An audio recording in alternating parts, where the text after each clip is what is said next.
What's going on, everybody? This is the Uncanny Omar from Near Mid Condition, the home of collected editions. And today I get to talk about the best places to start reading, the best jumping on points for Wonder Woman, and where to find them in collected edition. So, let's go ahead and start.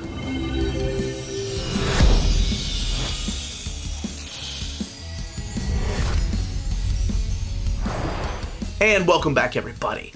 So, this is a segment that you all suggested I start doing years ago, and I finally got around to doing it, and I'm loving it because I put a lot of research, I put a lot of thought into this, I go back and reread stories.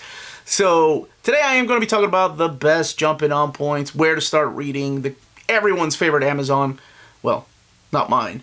My mom is my favorite Amazon. My mom's from the Amazon jungle. But anyway, yes, I am talking about the Princess of Themyscira, Wonder Woman. And she has a really long and convoluted history. So again, with the DC Universe, because they've revamped them so many years, I'm sticking to where the best places are for new readers, depending on whether you're a fan of the movies or the TV shows, the animated shows, or the video games. So let's go ahead and start with where it all began, because this is, of course, where most people, I assume, that love to start from the beginning and don't care about where anybody else starts are going to start. And that is, of course, her first appearance. So that first appearance has been collected in DC Archives, the DC Showcase. There is a Golden Age omnibus. So I am talking about the Golden Age era. She made her first appearance in 1941 in All-Star Comics number 8. She was created by also the creator of the lie detector, psychologist William Moulton Marston. And yes, of course, that is the entire reason she has the Lasso of Truth, and artist Harry G. Peter. So it's pretty much the story that you may have seen with, of course, that Golden Age touch. So a lot of dialogue, a lot of hokiness, as some people would put it. But it also introduces us to the character of Diana and her big supporting cast that is still around to this day, like Steve Trevor, Etta Candy, Hippolyta, and the Invisible Plane, to name a few. And also Cheetah, some of her nemesis. Of course, they're a lot different these days. But that's the place that I think the people that want to start from the beginning should start. By the way, there's a really good documentary, too, on her creator and his two ladies.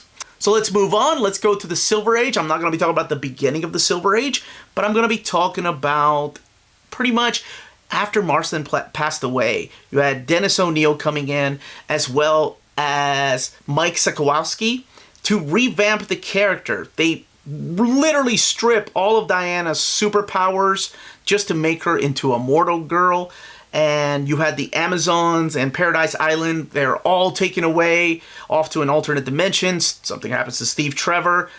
And this is known as the era of kind of like Diana Rigg era of Wonder Woman. So it's like your James Bond, super spy. She's a super agent that uses martial arts to get out of situations. Now, this has only been collected in the omnibus format. I think it's just called A Celebration of the 60s Wonder Woman or something like that. It's called Wonder Woman Diane Prince, A Celebration of the 60s. But that is the only place to find them. I think there was an old trade paperback that I used to have. That's where I first read these stories. And it was so different. Even different than the TV show. But I like that it's so different that it might get people hooked on Wonder Woman in a weird way. Gods and Mortals. Now, I could tell you to stop watching the video because that's it. This is where everybody should start reading it. Because this is the legendary George Paytas, who was tasked to do what Frank Miller and John Byrne did to Superman and Batman. A retelling of her origin and modernizing it. And oh my gosh, he completely blew it out of the water. Now, it is a little bit dense to read, I will say that. It's not as wordy as Phil Jimenez's run, honestly. But I can see some readers, just getting bored with the dialogue. I think it's wonderful. I think you should definitely take your time and absorb the dialogue, absorb that beautiful artwork by Paytas. So he's also joined by Len Wein and Greg Potter to help them Now, it was only supposed to be 6 issues, but they went on to do an entire run, over 60 issues of Wonder Woman. And here we're introduced to her new supporting cast, like Julia and Vanessa Capitellis, Dr. Barbara Ann Minerva. She will eventually become the new Cheetah, and is still the new Cheetah. We have more of ties to the gods now, like Ares and Zeus. And this is where they revamp her origin. She now is a goddess that was made out of clay, all sculpted by Zeus. And she's left Themyscira, because now it is called Themyscira, for the mortal world, for man's world. And she becomes an ambassador here. Oh, it's such a good introduction to the character. It's a little bit of a slow burn, but I 100% recommend this wonderful kickoff to Wonder Woman. It is the post-crisis origin, and it was her origin for a long time. So this one is available in omnibus format. It's being reprinted as of this video in a couple of months. It's available in absolute format. It's available in skinny trades, fat trades, kits that climb on rocks. I feel like I'm saying that, but no, I'm talking about collected editions. War of the Gods. Now, if you're a fan of huge, giant-sized crossovers that involves the entire DC universe, and you like, what was it, Legends of Tomorrow and the crossover called Crisis on Infinite Earths on the CW, then this is the book for you. This is the tail end of George Paides's run. As a matter of fact, this is where Phil Jimenez steps in and does a little bit of artwork too. But this crosses over to the entire DC universe. And it's all the story of her arch nemesis Circe, who will stop at nothing to get revenge on Wonder Woman, even if it means destroying the entire universe. Now, during this time, Wonder Woman's mom, Queen Hippolyta, is presumed dead, and all the Amazons are thirsting for revenge. So there's an all-out war, not just with Olympus, but Zeus and all the Greek gods are being attacked by their Roman counterparts. I thought this was such an awesome crossover, and there is an omnibus of this, there's a trade paperback of this. The War of the Gods event itself is collected in the 3rd George Paides omnibus if you just want the event and the tie-in issues with Wonder Woman, but if you want the whole thing, get the omnibus. I think it's a lot of fun and beautiful, beautiful artwork. Wonder Woman No More. That's right, I said it. William Messner Loebs, Mike Deodato Jr., 1994. So I'm talking about the 90s. We are looking at an extreme era of Wonder Woman, but damn, this was so much fun. I know some people probably don't like this run because it is that 90s feel to it, but I loved it. So if you're a fan of 90s things like Image Comics, this is your best jumping on point. Because it also introduces us to the new Wonder Woman. You see, Hippolyta is worried about her daughter, so she holds a contest. We're going to have a new Wonder Woman. Whoever wins this contest will become the new Wonder Woman. And Artemis shows up, so this is her first appearance, and she becomes the new Wonder Woman. What happens to Diana? What happens to her powers? Who is she if she can't be Wonder Woman? Oh, you gotta find out. This was so fun, and his run is so underrated. I think I bring it up on my channel from time to time. It is available in 2 skinny trade paperbacks, but the most collected that you can find it is that big, thick, fat trade that came out a few years ago. Hopefully one day we'll get some kind of absolute format.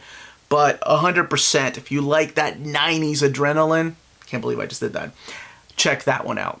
Now, I was trying to find the perfect Justice League story, because there are a lot of stories that feature Wonder Woman as the key player, as the big-time character that she should be treated as in the League. And I love Joe Kelly's run. I think Joe Kelly's treatment of Wonder Woman is phenomenal. And I like what Grant Morrison was doing and Mark Waid. But I think the one that I kept coming back to was JLA, A League of One. This was a graphic novel one-shot, so it's only available in graphic novel format. It hasn't been collected in any fat trades or hardcover editions. I don't think there's a hardcover edition. But anyway, this is all and done by Christopher Moeller. So he writes this story about this ancient dragon that awakens, and everybody has forgotten about this threat, including the Justice League. Everybody's unprepared to meet this giant dragon. And then there's a prophecy that foretells the deaths of the Justice League at the claws of the last dragon on Earth. So now it's up to Wonder Woman to not just defeat the dragon, but take out her entire team first. So this is how you get to see her, believe it or not, as a team player, and the choices that she has to make when her friends and family are threatened. Oh, I thought this is a perfect JLA story, so I had to mention it. And it is still, well, I guess it was canon before the New 52 came around. But anyway, to me, it will always be canon. But yes, Justice League, A League of One. Hiketeia. think I'm saying it right. I think everyone that I know, whenever we reviewed it on the channel, pronounces it a different way, but that's okay. It is the beginning of Greg Rucka's run. Now, this was a one-off. It was a graphic novel that was just supposed to be a one-time thing, but DC saw how well he wrote the character and treated her, so they decided to let him write the ongoing. And if you know me, I've talked about that as my favorite Wonder Woman run, is the Greg Rucka run. But I'm not here to talk about my favorite stories. I'm here to talk about where the best jumping on points are. This right here, even though it's not an origin story, does an amazing job of exploring the idea of this goddess living in our modern time. It is a slice of her life after she is an established hero in our world. So we see Diana balance her role as a superhero with the responsibilities of being the Themyscirian ambassador and representative to the United Nations. It gives you a perfect taste of Diana without going through all her backup stories. Yes, there's a couple of things in there that Rucka throws in. By the way, the artwork in here by J.G. Jones, oh my gosh, I haven't even mentioned that. And then there's a cool fight between her and Batman. And yes, that was her heel on the cover, so you pretty much know how that's going to end up, that fight between her and Batman. But available in the fat trades, is available, of course, like in original graphic novel format, and there are skinny trades that also collect this. There's a standard size hardcover of this. It is widely available, and if you enjoy this, keep reading, because holy crap, Greg Rucka's run is so good. Spirit of Truth. So that same year we got Hiketeia, we also had Paul Dini from the world of Batman animated series, before he was writing a lot of DC comics, and Alex Ross, that's right, Kingdom Come, Marvel's Alex Ross, come in and do stories that focus on different DC superheroes, super characters. And this is the Spirit of Truth, the story that they focused on Wonder Woman. And it's a really unique take on her character. You don't need to know anything about her, is what I enjoy about this particular story. It's just Wonder Woman trying to help the world beyond just being a superhero. I liked the fact that she is traveling throughout the world under different personas and trying to help people out in different ways. Whether she's a doctor or a soldier, I think this is a unique take on Wonder Woman, and one that can just be read at any time, because it does feel like a timeless tale, and that beautiful artwork by Alex Ross. Available in an absolute format, there are also standalone hardcovers and trade paperbacks of this run. You should definitely check it out. Now, after Infinite Crisis, another event that revamped the DC Universe, we have a new starting point. Wonder Woman started over with a brand new #1, and Alan Heinberg from the world of television came in and wrote the character of Wonder Woman. I know there was delay after delay when you read this in single issues, but it doesn't matter. We're talking about collected editions. So, oh my gosh, this run is so good. So Alan Heinberg and Terry Dodson present a new story about Wonder Woman. Is she Diane Prince, secret agent of the Department of Meta-Human Affairs? Or is it Donna Troy, her sister, and the one that could be bearing the costume? Or Cersei, who's stolen all of Diana's powers? I think this is what makes it a jumping on point for everybody, because new readers are going to be just as confused as old readers when it comes to who is Wonder Woman. Available in trade paperback and also a standard size hardcover, and there is a deluxe edition, knock on wood, that will be out in 2023. Next up on my list is The Circle. So what Alan Heinberg and Terry Dodson started feels like Gail Simone and Terry Dodson perfected in their first story arc, which is called The Circle. So this is basically the story of 4 sisters that are getting revenge on all the Amazons. But when you break it down, it's really a simple story of a daughter and how far she's going to go to help her mother, Hippolyta, and her entire land of Themyscira. It's a story that shows the power of mercy that Diana has, and it also shows her badass warrior side and how diplomatic she can be. So I think this really captures the heart of who Wonder Woman is, and why it makes it such a good place to start reading and get to know the character. Gail Simone has a huge understanding of a lot of these characters, and Wonder Woman was no different than what she did in Birds of Prey or what she did on Batgirl. So available in trade paperbacks and one omnibus that is currently out of print, but I don't know, maybe DC will watch this video and reprint it one day, hopefully sometime soon. This is the most different Wonder Woman type of story you're going to find through all of these books that I've mentioned. It's Brian Azzarello and Cliff Chiang giving Wonder Woman a darker tone. So there are some horror elements in here, and there are some mature themes. And I know this one here is also one that not a lot of people agree with, but I think it's a great jumping on point, especially if you like things like Game of Thrones, The Sopranos, and throw in God of War, because it does feel like a video game with some like family drama thrown in. Now, gone is the myth about a miracle baby made of clay and mud. Instead, we get Wonder Woman as she learns that she's actually a descendant of one of the gods. Which god? Well, one way to find out, right? And I love how all the gods are characterized. I love how they're so modern in this run. They feel like the Endless in Sandman. And all of them are back. Ares, Zeus, and yes, they all have their own distinct personalities, which makes them stand out. And also, we see a just ruthless side of Wonder Woman as she's going around beheading demons. 100%, if you're into things like I mentioned, God of War, that's probably why I mentioned it, this is the run to check out. And again, mature theme, so not for the young ones. So, available in trades, standard size hardcovers, absolute editions, and an omnibus of Cliff Chiang and Brian Azzarello's run on Wonder Woman. Now, that was the origin story for about 5 years. Then comes Rebirth, and they decide, all right, let's give Wonder Woman a whole new origin story yet again.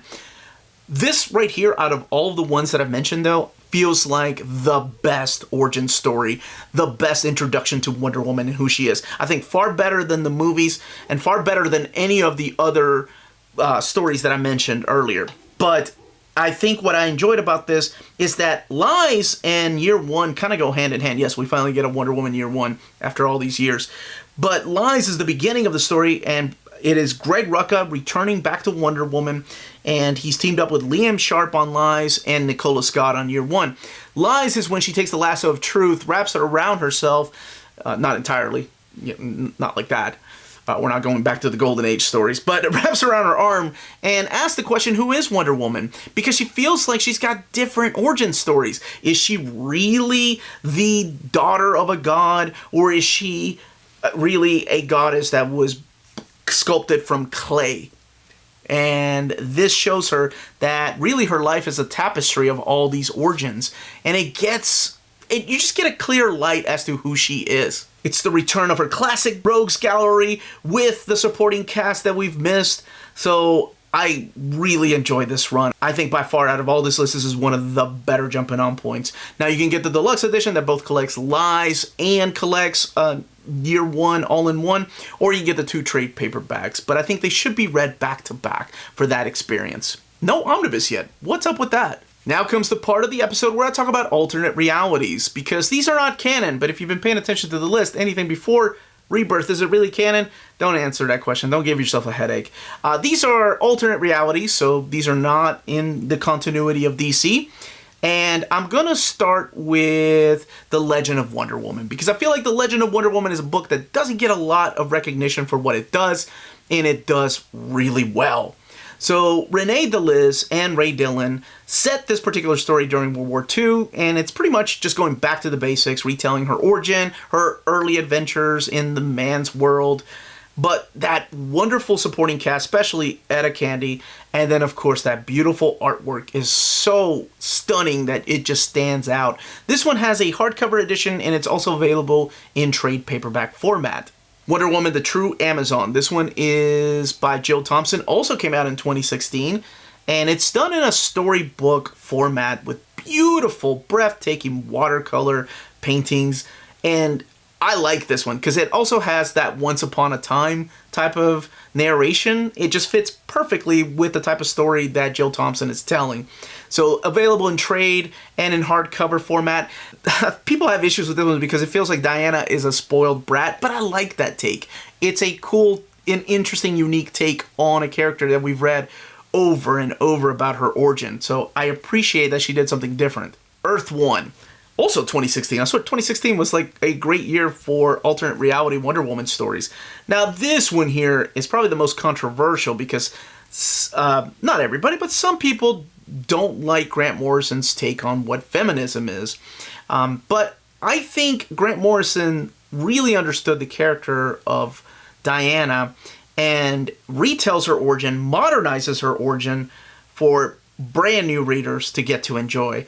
Yannick Paquette is the artist on the book, and Yannick Paquette's artwork, my gosh, is just so freaking awesome in this. The frames, the way that it's laid out, and yes, I understand that it's not everybody's favorite, and Grant Morrison's takes can be a little, well, to put it mildly, out there, but I think it's a great introduction to her world and her characters without going anywhere else. That's the beauty of these alternate realities. I think there were 2 follow-ups. I'm sorry. There are 2 follow-ups. And the 2 follow-ups are all available in one box set. There are hardcovers of these trade paperbacks, and there is a complete collection of this. Conan versus Wonder Woman. Now, if you've been a fan of Conan, like, I just dove deep into Conan because of those Marvel Omnis, but if you've been enjoying Conan, then get this book. This is, especially if you don't know anything about Wonder Woman, because the similarities between Wonder Woman and Conan are so similar. Both of them are warriors. They were both bred to be warriors, and this crossover is nothing but fun. This one is actually the only one that it's not published by DC. This one's published by Dark Horse and was gifted to me by one of my wonderful viewers. It is available in standard size hardcover and in trade paperback. But if you just like fun, not to be taken too serious type of crossovers, this is the one to get. Dead Earth, the last one on the list, but also one of the most unique takes on Wonder Woman. And I say that probably sounds like about all these books, but I really like this one. This one's by Daniel Warren Johnson, and the only way I think I can describe his art is kick-ass heavy metal action. That's with, I guess, a dash of indie in there.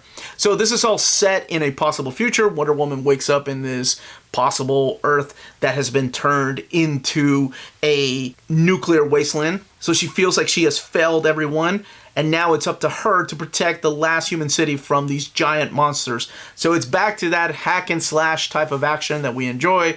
If you liked Blood, if you like the Brian Azzarello run, or if you're coming into this because you want just a fun Wonder Woman story that doesn't really amount to anything in the long run and feels like a video game, that's another one for you, Dead Earth. And Daniel Warren Johnson, you should go and just follow his stuff too, because everything he does is just freaking awesome.